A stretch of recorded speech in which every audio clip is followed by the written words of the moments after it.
So as you can see, here are the cuts with the angle grinder, and here are the holes I drilled.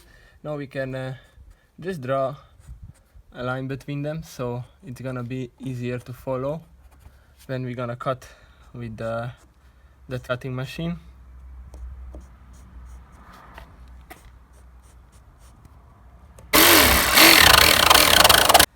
Next thing you wanna do is to sand down the cuts, so it's not gonna be this edgy.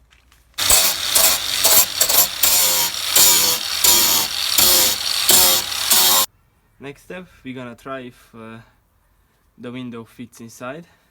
The good part about trying out first, before putting the glue, is that right now we can see that